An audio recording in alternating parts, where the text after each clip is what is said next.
So welcome to Adult Forum. I will turn it over to Patricia Springer, who is a member of our racial equity team, to announce today's speaker.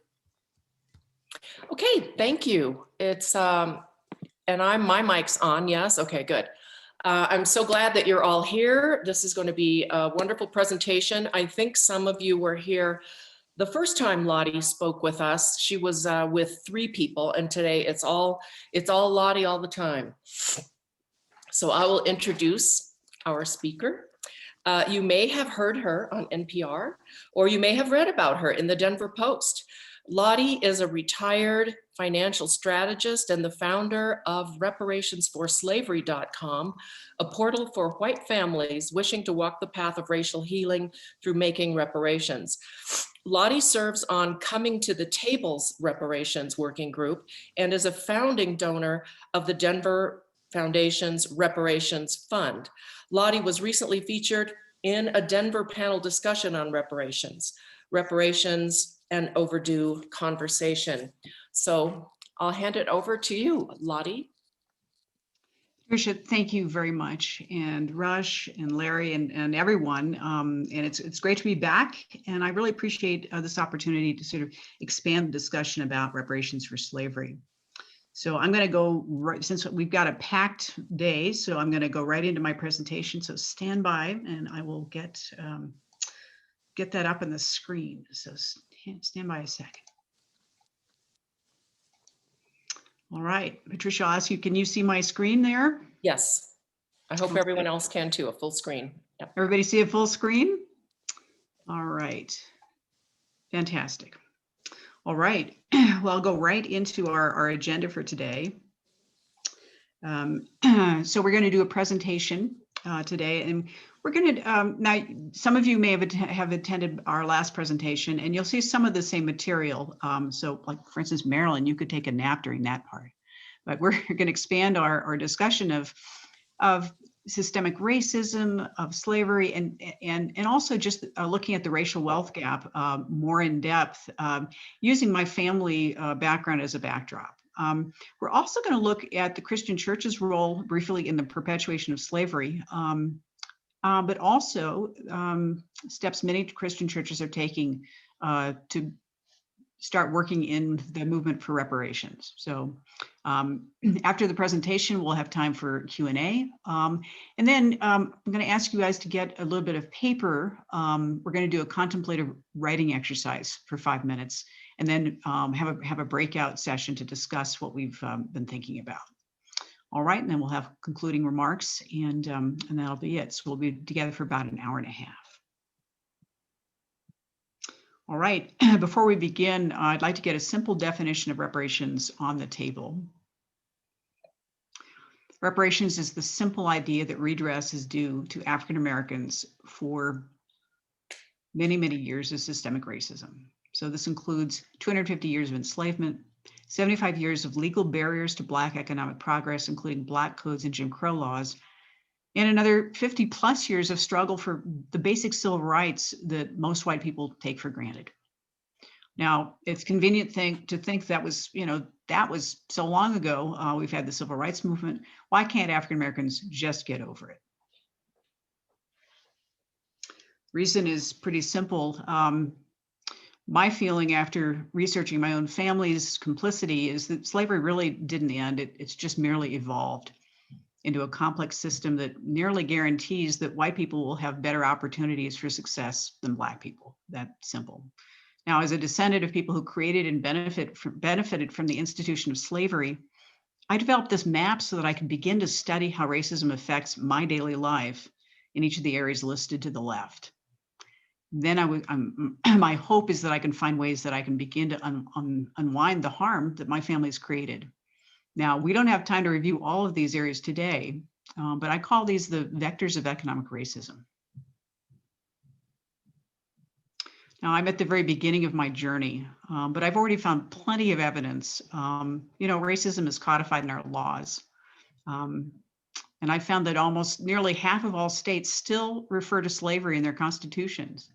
For instance, Colorado only recently removed a reference to slavery in our constitution, just in 2018.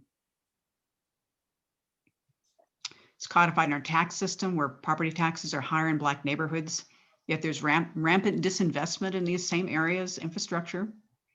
For instance, in Globeville, Elyria, Swansea, they've only recently begun to get sidewalks and curb and gutter installed, amenities that many of us have enjoyed in our wealthier neighborhoods and take for granted.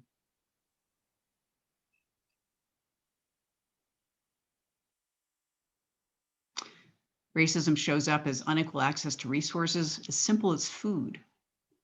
Dark areas of this map show areas where there are fewer grocery stores in Denver. These are called food deserts. It appears in the guise of urban renewal in our freeway systems, which consistently displace communities of color. Globeville and Elyria, Swansea, as well as Five Points, were once thriving communities that went into decline once I-70 was constructed. In fact, there have been recent controversies about some of the gentrification. You can see, many of you may have read about Inc. Coffee and that sign. Racism also shows up in our history of violence, from the first lynchings to police killings we see each week. This lynching monument was just installed downtown last year to commemorate a lynching in Colorado in 1900. Finally, the ultimate effect of systemic racism has been the erasure of our history by groups such as the United Daughters of the Confederacy, who've made it their mission to remove the stain of slavery from our school textbooks. And yes, my family was a member, in fact, many generations. You've seen some of the effects of racism that commonly manifest in the US and in our local communities, but this phenomenon, as we know, it's not unique. And in fact, the reparations movement is active around the world. Ex-colonial powers across Europe, including Britain, France, the Netherlands, Spain, and Portugal, as well as Brazil and the US, are being called out for their roles in founding and perpetuating the Atlantic slave trade, which transported as many as 13 million Africans over 400 years to the Americas and the Caribbean. 4 million were brought to our shores from 1619 to the early 1800s in a slave trading triangle that included Africa, America, Europe, and the West Indies. In 2016, a United Nations panel ruled that reparations was due to descendants of slavery around the world. The UN defines 5 areas of repair. Restitution, which includes restoration of liberty and human rights and the return of property. Compensation for damages, including physical harm, as well as lost opportunities and earnings.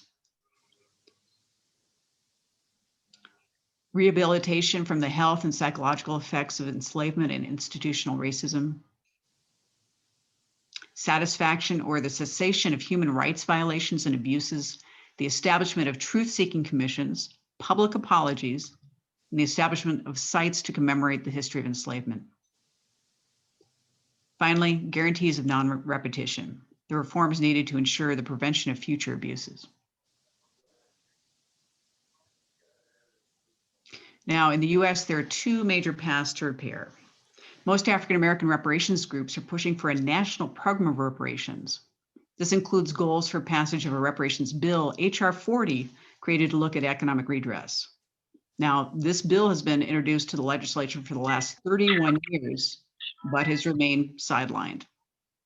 Representative Sheila Jackson Lee of Texas has already reintroduced it this year and is currently gaining support and has 150 co-sponsors. Do you want this? The other path to repair involves family and community reparations. Now, these are steps you and I can take to begin to understand how our family and community history overlaps with this country's history of enslavement so that we can begin the healing process that this nation needs.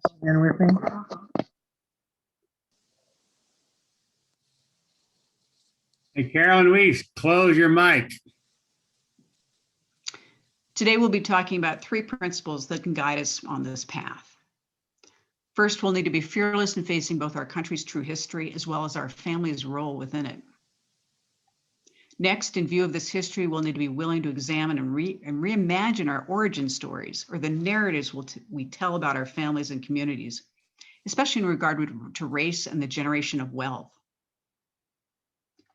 Finally, we need to commit to engage with others across the racial divide in acts that will unwind harm and bring about repair. Now, is this easy work? No way, but it's important that we begin. To start off our discussion, I'll show you how my family narrative is changing as I learn about my family's history and commit to repair. My name is Lottie Liebdula, as you know, and I'm a retired financial strategist. I host a portal called reparationsforslavery.com. And I don't know about you, but I grew up hearing about my ancestors in the most glowing terms possible. I learned that I was a proud descendant of Colorado pioneers, that I was a descendant of true patriots, the very founders of our country, as well as immigrants who came here with nothing but the shirts on their backs in search of the American dream. Another narrative I grew up with expressed my family's very traditional views. I grew up believing that America was a meritocracy and that the playing field was level, both principles of fiscal conservatism. Now, I'm sure many of you received the same messages growing up, right? Especially this one. Pull yourself up by your bootstraps. My journey began in 2015 when my mother, Peggy, died. I began the process of going through 30 boxes of family ephemera, with each box labeled precious or family treasure.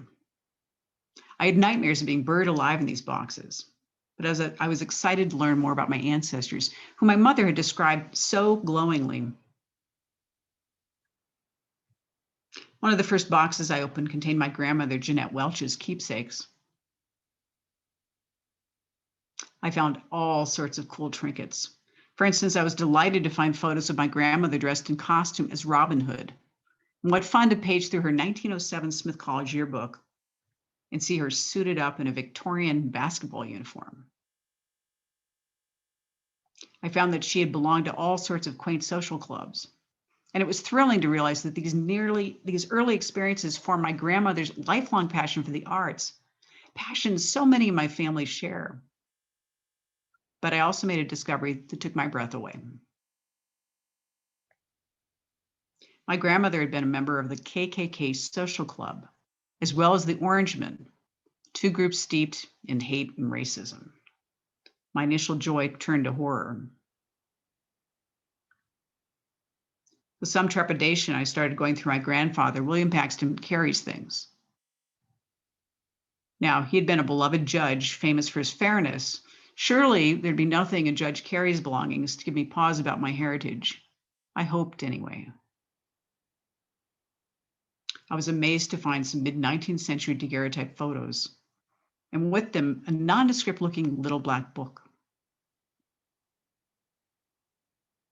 I opened it, and I was amazed to discover that the book belonged to my grandfather's grandfather, William Hayes Paxton. As I paged through the book, I noticed the perfect penmanship, the neat rows of figures. You know, I'd often wondered, how does a finance person get born into a cultural arts family? I immediately felt a sense of kinship with my second great grandfather as I paged through his business ledger. So this is where I got my business sense from. Cool. But as I turned the pages, it became clear that I was looking at inventory records for a Mississippi cotton plantation. I stopped cold as I read the inscription on pages 27 through 30. Loss of slaves by war. Each line had a name, age, and value. My heart froze as I realized I was the descendant of slaveholders. Now, like many descendants, I had no prior knowledge of my family's true history in the South. That history had been conveniently erased, much like the history of slavery has been erased from our textbooks. But here was evidence that some of my ancestors had become millionaires in the Mississippi Delta, the majority of their wealth coming not just from their land grants, but from the value of human chattel. What's become clear to me is this. As enslaved Africans were effectively building this country, my white ancestors were not only amassing wealth and social advantage, they were building the legal and economic structures that prevented Black people from amassing wealth themselves. Now, in grade school, we all learned that we the people formed the basis of our government. But as I continued my research, it was becoming apparent that We the people clearly meant we the white people. I wanted to figure out how my family fit into this puzzle, so I did a bit of research, and here's what I found. It all started with Elisha Paxton, my third great-grandfather. He established a plantation near Lexington, Virginia, beginning around 1815.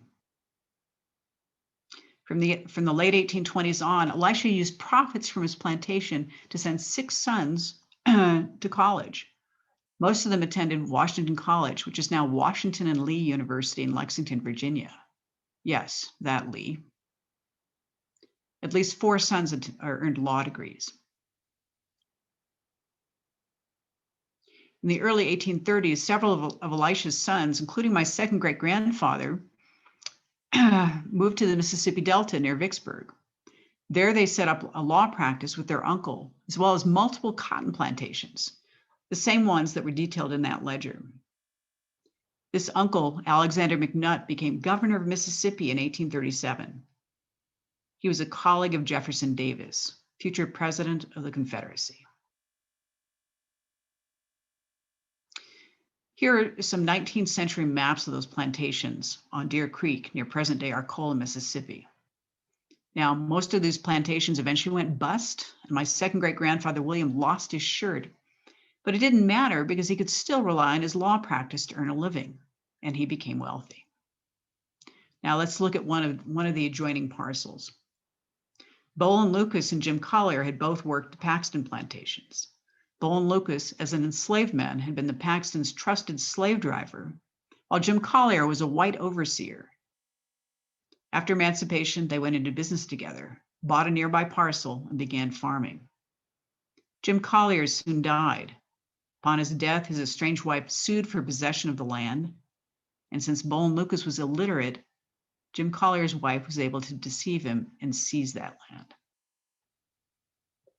Let's review the economic progress of white families, including my family versus the people they enslaved.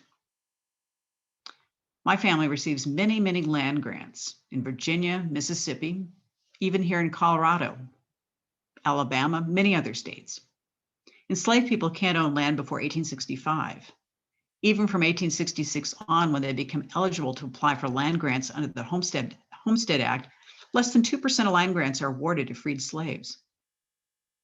My family enslaves Africans to work on their plantations, becoming wealthy since they don't have to pay wages. Enslaved people are sometimes permitted to work side jobs, but as a whole, they're unable to amass wealth.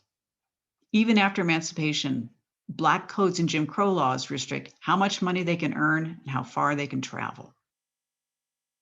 My family uses its wealth to pay for future generations' private education. Emancipated Africans are mostly illiterate since it's been illegal since 1829 for enslaved people to learn to read or write. After emancipation, they're barred from attending white schools, so with few resources, they've got to build their own. Now, despite extreme hardship, African American families show great resilience, as we know. Some manage to amass wealth, which they deposit into the Freedmen Savings Bank when it's established in 1865. Unfortunately, in 1873, Congress mismanages the funds and it goes bust, losing 70,000 families' combined lifetime savings of $3 million, the equivalent of $47 million today. This setback has been considered the economic equivalent of extending slavery for another 10 years. Now, my family has another advantage. When it comes to the transfer of wealth, our legal training gives us the ability to draft wills so that our heirs don't have to go through probate. Here's my second great-grandfather's will, in which he lists real estate, dwelling houses, lots, and lands. African Americans, on the other hand, have little access to legal services, nor do they trust white lawyers. Many are still illiterate and die without wills, and their property becomes heirs' property, a situation in which all living relatives inherit the property together, but individuals retain the rights to sell it without informing the other heirs. This is a situation that is still happening today. Since 1910, as much as 90% of Black-owned land has been lost due to legal treachery, as white developers dupe individual heirs to get their property or find legal loopholes to do so. So we head into the 20th century. Does the playing field seem level to you? Next, let's look at the effects of programs that catapulted many white families, including my parents, into the middle class. The 1933 Agricultural Adjustment Act aimed to help white farmers by cutting farm production, thus forcing up food prices. However, less production meant less work for thousands of poor Black sharecroppers who lost their rented lands and livelihoods. The establishment of the FHA in 1935 and Fannie Mae in 1938 gave white families the ability to finance and insure new homes, but Black families are effectively blocked from these programs due to race-related property covenants. The Social Security net was created in 1935 in response to the Great Depression. By design, many Black workers are not covered, including farm and domestic workers. About 40% of Black people in the South are excluded. Then there's the GI Bill. After World War II, many white families used proceeds from the GI Bill to get an education, start a business, or purchase a home. My father did all of those things. We know Black veterans are blocked outright from receiving those home and business loans, but the same thing happens with the education benefit. Only 20% of Black veterans returning from World War II who apply are accepted into these programs. The result, by the 1950s, many white families have joined the middle class, while most Black families are held back. Today, a Black family's median net worth is just 1/10 that of a white family, and we're beginning to see why. Derek Hamilton and Trevon Logan are two economists that have aptly spoken about the genesis of white wealth. It was never the case that a white asset-based middle class simply emerged. Rather, it was government policy and to some extent literal government giveaways that provided whites the finance, education, land, and infrastructure to accumulate and pass down wealth. Let's look at our history one more time. White colonists enslaved Africans for 250 years, inventing the theory of race as an excuse for the subjugation of 4 million people. We amassed profits from this unpaid labor, then after emancipation established laws to limit Black movement and economic progress. Now we've conveniently forgotten this history and blame Black people for their lack of economic parity. It's time we looked at that bootstrap argument again. Or as Martin Luther King puts it, it is a cruel jest to say to a bootless man that he should lift himself up by his own bootstraps. It is even worse to tell a man to lift himself up by his own bootstraps when somebody is standing on the boot. All right, we've taken apart the bootstrap argument. It's been used against Black people for their lack of economic progress. We've also rightly pinned some of the blame on owning class people like my enslaved ancestors. But what about immigrants? How do immigrants fit into this puzzle? Let's take another look at my family tree, this time on my father's side. My father's great-grandfather, Joseph Lieb, emigrated from Germany in the mid-1850s with his wife, Anna Maria Zellergrotz. They arrived in New York, and he worked for 5 years as a laborer and eventually saving enough money to move to Wisconsin, where they established a farm. Now, my father grew up hearing rumors that the Liebs had shortened their name when they arrived in this country, and also that they may have been Jewish. What binds Joseph and Anna Maria with other Northern European immigrants of this time is how they begin the assimilation process. What some racial justice advocates are now calling the process of becoming white. Through this process, Irish, Polish, German, Italian, and other immigrants gradually shed their cultural identities to fit in and work toward achieving the American dream. Many anglicize their names to avoid prejudice, and as was the case in my family, marry into long-established patrician families. What common trait enables them to do this? being light-skinned. But how do Jewish immigrants fit into this puzzle? Well, this issue is quite complex.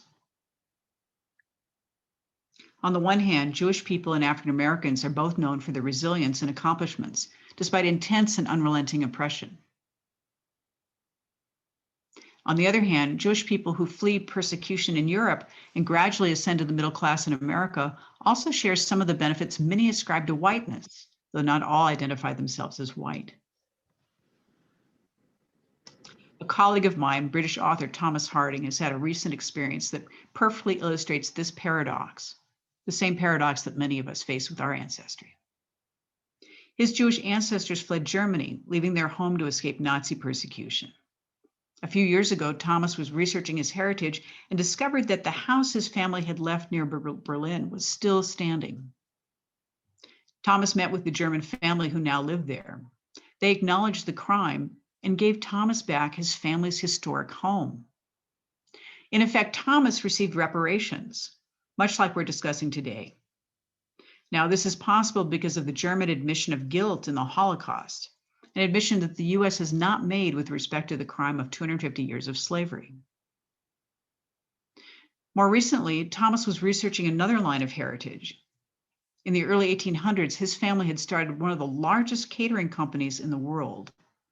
It also happened to sell tea and tobacco. He discovered that much of his family's wealth had come from importing tobacco and other crops grown on Virginia plantations by enslaved Africans. Remarkably, though Thomas was owed reparations on one side of his family, he realized that he himself owed reparations on the other side.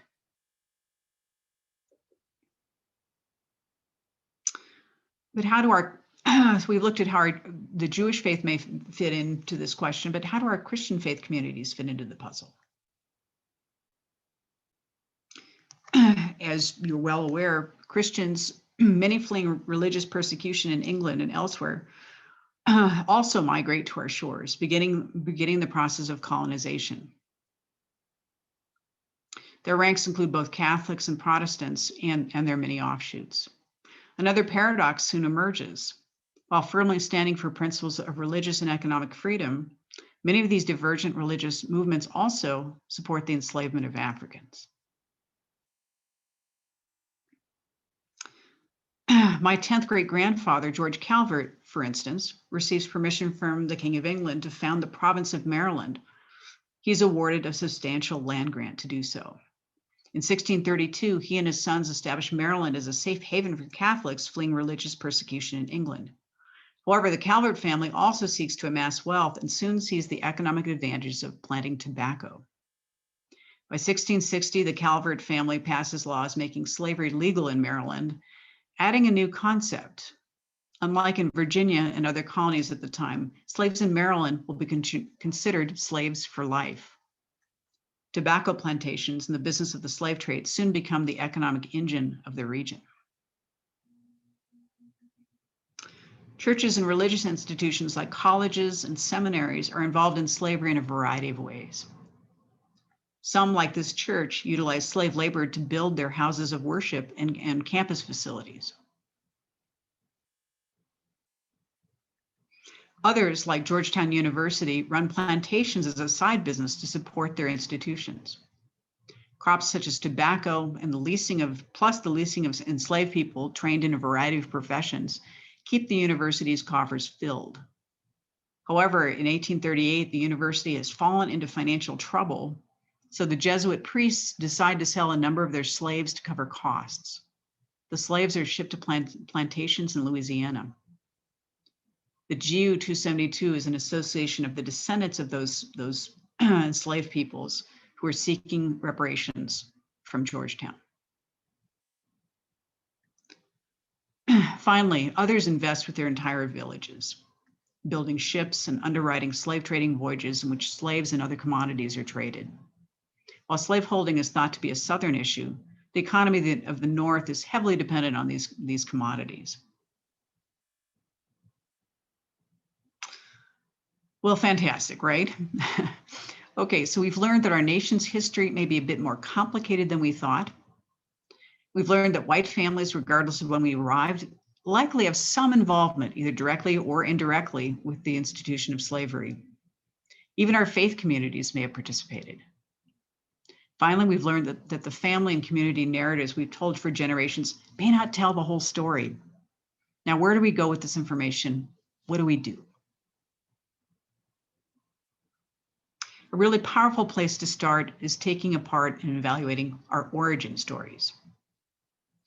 This is one of the simplest yet most compelling things we can do. Much of our national narrative centers around the white myth of being self-made and the supposed superiority of white people to people of other races. Black trauma can be traced to laws enacted in the name of white supremacy and to the selected erasure of our history. In taking apart and rebuilding our own family, community, and institutional narratives, we begin to unravel the myth of white supremacy and thus begin to change our national narrative from the ground up. Here's an example that has relevance to recent events in Washington, D.C., and is personally very painful to me. This is my great-grandfather, G.W. Carey. Now, I grew up hearing about him in the highest terms you can imagine. In early January, I was feeling depressed about recent events, and I thought, I'm going to look to my ancestors for comfort. While researching online, I was thrilled to find more information about my great-grandfather, including an obituary I'd never seen before. But I was shocked at what I saw. As it turned out, my great-grandfather had been a member of the White League, a group I'd never even heard of. And the obituary made an opaque reference to a fight that had occurred on September 14th. Well, I had to find out more, so I looked it up.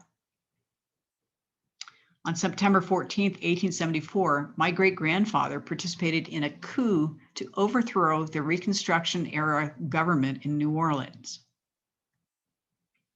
1,500 members of the White League, a militia of Confederate veterans opposed to the civil rights goals of Reconstruction, attacked New Orleans and overthrew the Louisiana government.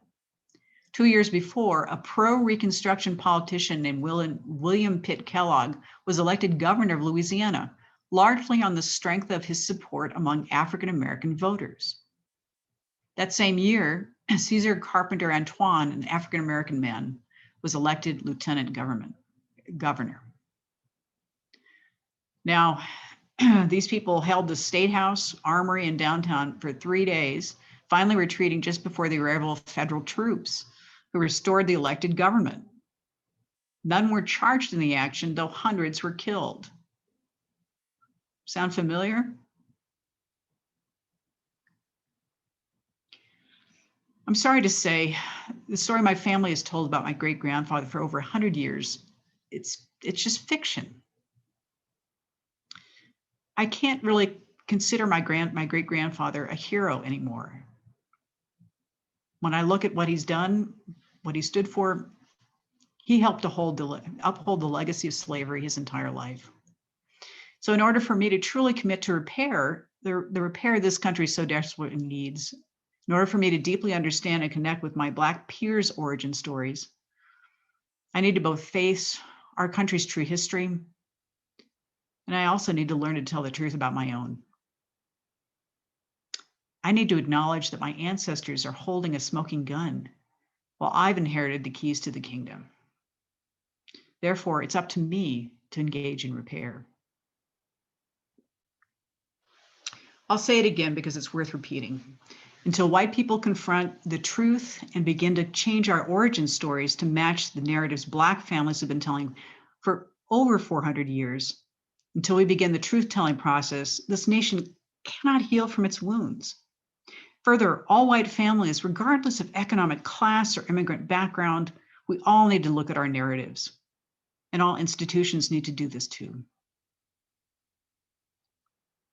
Despite our differences, what knits us all together is our pursuit of the American dream.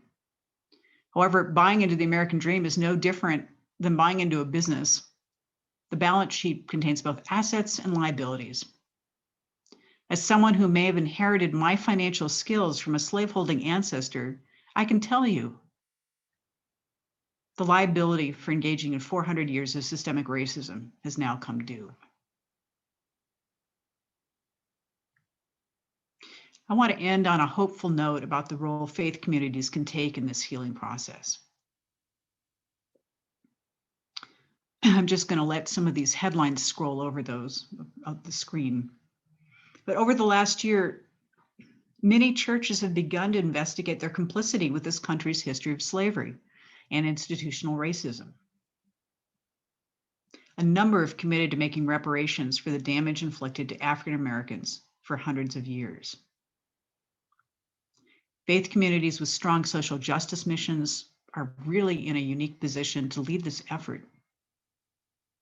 So I encourage your church and congregants to begin this process, both individually and as a group, by engaging in a truth and reconciliation process.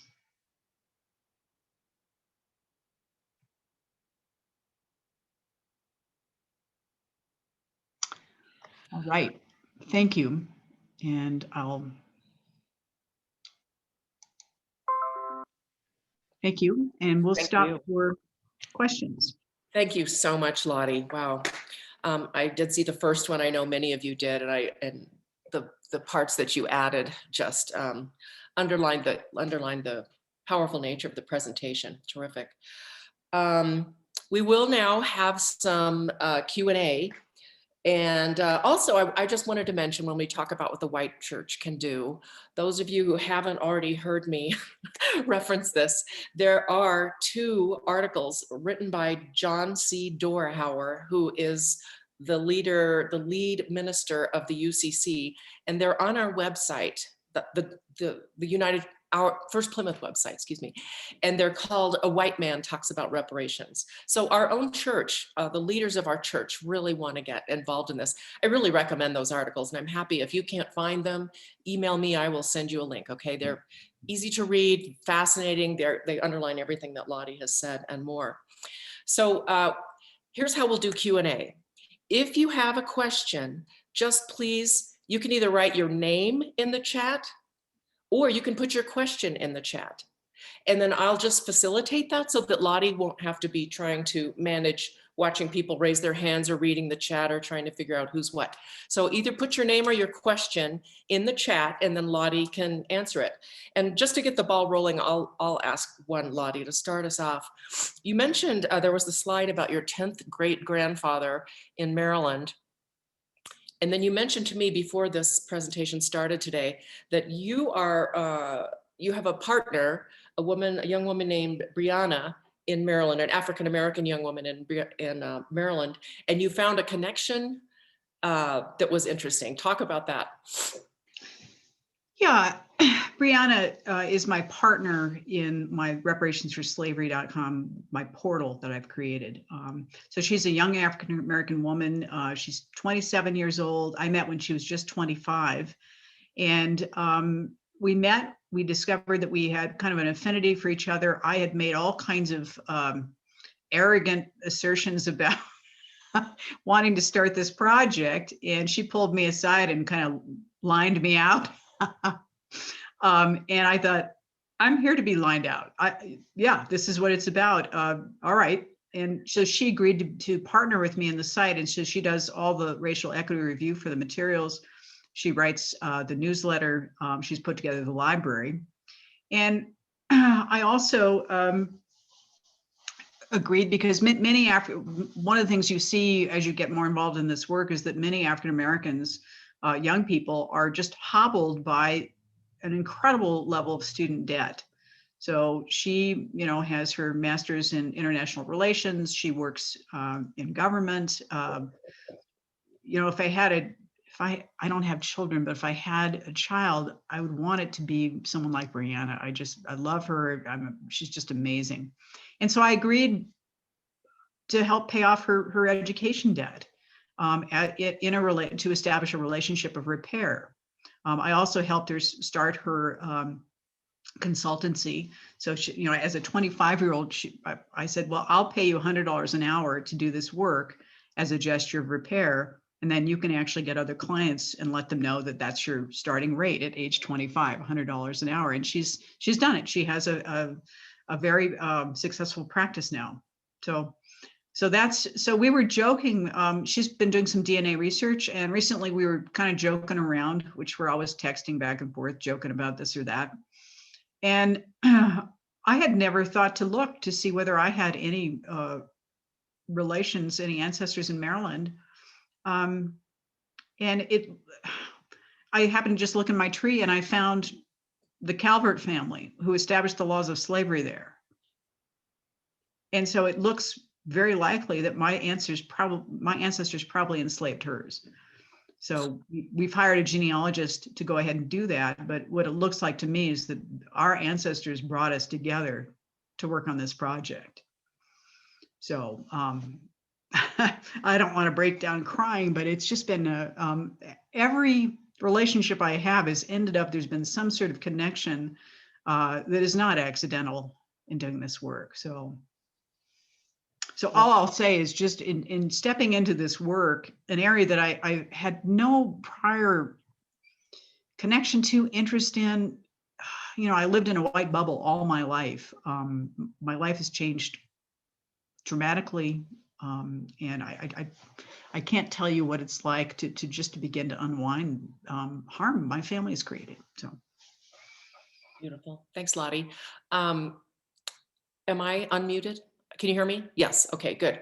We're getting great responses to your presentation. Someone asked, do you happen to know what Yale has done for reparations? Do you know specifically what Yale has done? I don't. Most of the universities, colleges back east were built by slaves. What many groups are doing is they're certainly taking off the names of buildings that were built with money from slavery. So that's been the first step. Obviously, it's not enough. But you do have Georgetown did something actually pretty interesting. It's also not enough, but their student body agreed that it would actually pay per semester a reparations fee, and that money would go toward trying to repair. The descendants, the GU 272. Now they're only raising $400,000 a year. That's nothing. So it needs to be 4 million per year or more. I mean, we're talking about a large undertaking to try to repair. And most of those descendants are still in Louisiana, where their ancestors were sold. So it's just very easy to trace things like that. These universities and colleges kept perfect records, fortunately or unfortunately for them. So. I read something, I think this last week, that Woodrow Wilson's name was taken off of a library, Harvard or Yale, somewhere like that. So, but again, not enough, but it's something. Someone asks, do you know whether any churches in Denver are doing reparations work? Oh, yes. Trinity, I believe, its congregants are paying for a capital campaign to finish paying for a Black health clinic, I think. So that church is. Trinity Methodist? I'm not sure. I believe so. Yeah, okay. One downtown. Yeah, it's the one downtown, exactly. So I think many churches are just beginning this discussion and trying to decide. I know the various Unitarian groups have all gotten together and they're studying reparations and looking at their own church's history and then trying to decide what is the way forward. Most groups, I mean, there are an infinite amount of things that could be done, and it's a little bit hard to decide what is the best path. And that's why I think starting with researching your not only your own personal history, but also your institutional history is a really good place to start, because then you can pinpoint what the harm is, and that can inform your path to unwinding it. Yeah. Here's a question. Some critics of reparations don't think the idea of government writing a check to every person of color would be effective or even appropriate. What is your response to that? And this questioner also goes on to say, my sense is we don't do reparations through the government, but through individuals or institutions, as you're mentioning. as a white person, it's really not up to me it's up to the harmed party, the aggrieved party, to determine what the repairs should be. So HR 40 would create a commission to study the issue, to start the truth and reconciliation process, and determine exactly what the best way to repair this harm is on so many multiple levels. I mean, my feeling is it won't even if we assemble the commission tomorrow, it would take 75 years, multiple generations to repair this harm, since you have so many people who are permanently disabled because they in a certain way, because they haven't had good schooling, haven't been able to get good work. I mean, so I think it takes multiple generations to repair that kind of problem. But that's what that commission is set to do, is to answer that question. In the meantime, I think it's up to white people like us here on this call to start looking at our own history and determining, what it is we can do as individuals and in community to work toward repair. Okay, and how do we support HR 40 at this point? That's up to our elected officials, yes? Yes, it is. So Diana DeGette is a sponsor. So that's one great thing. So we in Colorado have done a good job. On my website, if you go to, there's a whole page on HR 40. You can sign various petitions to getting other people to support HR 40. So it's about calling our local and national representatives, et cetera, to voice your support. So as of right now, I think move on. There are about 4 different organizations that are typically white that are trying to push for passage of HR 40. So anyway, on my website, there's a whole section on what you can do to do that. And what year did your mom die, Lottie? She died in 2015, and like everybody else in my family, I dreaded going through my boxes. So I didn't find out about my background until 2018. 2018. So I just want to ask you, I just know what reparations, if I thought anything about it before I started being in the racial equity team and reading and whatnot. Except I know I had kind of a negative idea of what it was. I wondered did you even have a notion of what reparations was before you made this life-altering discovery? Or No, I was happily living in my little white bubble. I lived in a white neighborhood, worked, with mostly white people. It just wasn't on my radar, even though I considered myself, a good progressive. But I had just kind of not been thinking about this entire issue, which that's the insidious nature of racism, is that we actually have that privilege or advantage of being able to ignore tremendous harm, especially because most of these things have been put together many, many generations ago, and so they're really invisible to us. So it's been a process of unfolding for me and learning to see what it is, what that white bubble is, as I gradually decide to sort of punch holes in it and then disassemble the whole thing. So this has been a real progress of discovery. You made the first discovery, which led to more discoveries and more discoveries and more discoveries. What has been the most impactful thing, if there is such a thing, of all of the things that you've uncovered in your personal journey?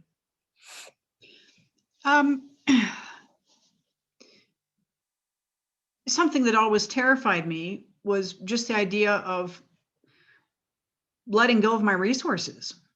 It's kind of a white thing to hoard your resources. You save and oh boy, I got to retire and now I just inherited something from my mother. And I can't tell you how freeing it is to meet young people and realize that I can make a direct difference in somebody's life by investing in their future, something that we normally just do for our children, right? So we've been in a position where we're able to pass down generational wealth, and African Americans have really passed down generational trauma, generational poverty, and you've seen some of the mechanisms that are in place that we just don't think about.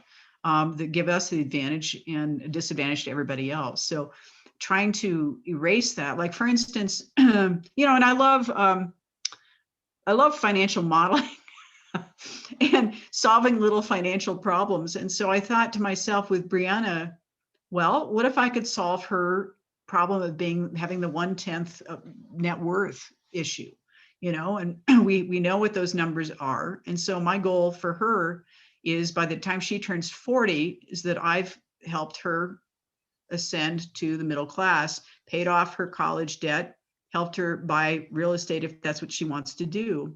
And so we've begun that discussion. In fact, we were just interviewed the other day, and she came up with this idea that one could assemble a council of elders who would decide what would be the best way to lift up the family. And so I think that's what I'm going to do with Brianna once we finish paying off her college debt, which will probably take a few more years. Then I want to help her try to, figure out what's next. And I think a council of elders in her family would help because this will form a legacy that will last. The goal is to last many generations. So I can't tell you how healing it is that I could be involved in something like that. As opposed to, you've seen some of my family's history. These are nothing, I didn't know any of this before I started this research. So to be able to heal some of that damage is just, I can't even begin. So. I want to present, if it's okay with you, just a little bit of a devil's advocate. I think the way a certain person might respond to your story. And a person might say, well, my family didn't own slaves. I didn't own slaves. My family came here in 1990 from who knows where, not whatever. We didn't go back to the slave owning days. I didn't go to an elite college. Like your story is one, all of your ancestors, you've had governors and influencers and wealthy people. What if you said, my family were farmers, we didn't have any wealth, I didn't go to an elite college, so I can't really relate. What would you say? I say that everybody benefits in one way or another, just the fact that you can walk outside and if you need help, you can walk up to a police officer and not get shot. If you have white skin, you have advantages. Period, end of story. You can walk into a store and you can find all the products that you need because you are being marketed to. You can go into a library or a bookstore. You can find works that pertain to your culture. We're not even aware of all the ways that we benefit from, honestly, I'll just say it, white supremacy. Have to get used to saying that, white supremacy. And just how demoralizing and depressing and I mean, like, for instance, I don't think I've ever had to compete for a job with anyone other than white people, and so, I have plenty of ancestors. I don't speak about them that often, but my German ancestors came here and Norwegian ancestors came here with nothing. I mean, and they have the classic immigrant story, in the 1850s. But they clearly benefit from having white skin. And my grandfather especially, he has a whole story. I put myself through college. My father was a lumberjack and I worked and got to Harvard and so he had that story in just very strongly. And yet there were many advantages that he had that we just don't acknowledge them. So. Sure. The bootstrap story is there in the white fabric. It certainly was in my family history too. Yeah. One other thing I'll say is on my site, there's an FAQ that basically answers any of these questions that most people are going to ask about reparations. I've got an FAQ that I have some humorous responses too, but almost any question you might have, you can just look on the FAQ and it should be answered. So nice. I don't know when we wanted to go. Does anyone else have a question they want to put up there real quick? If not, I was wondering, Lottie, when you wanted to go ahead and move forward with the rest of the agenda. It's about a 10 after 12, 11. Yeah, I think we have time for one more question, then we'll have a little writing prompt. Okay, does anybody have something burning? One more.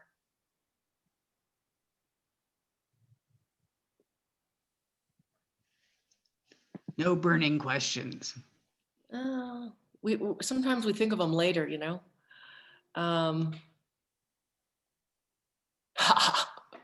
Why is everyone so quiet? Maybe we're all stunned. Is that why you're quiet, people? How about this? How about if I ask for reactions to what you've heard today? Even if you don't have a question, could you post a reaction? How about that? Because it's hard to know how this is falling into people's psyches, feeling of shame, humbled. How do we do it? Start typing. Oh, okay.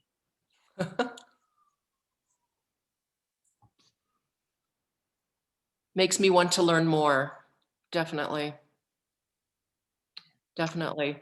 I just think that well-intentioned white people, like all of us at First Plymouth, are often just stunned by what we don't know and what we were not taught. And seeing a presentation like we've seen of yours today, Lottie.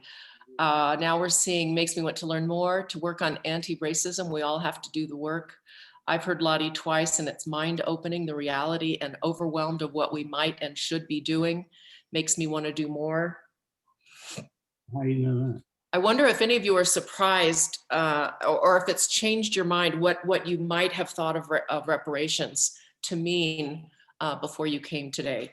Surprised that slaves might have been involved in my ancestors' farm in Pennsylvania, right? You never know, yeah.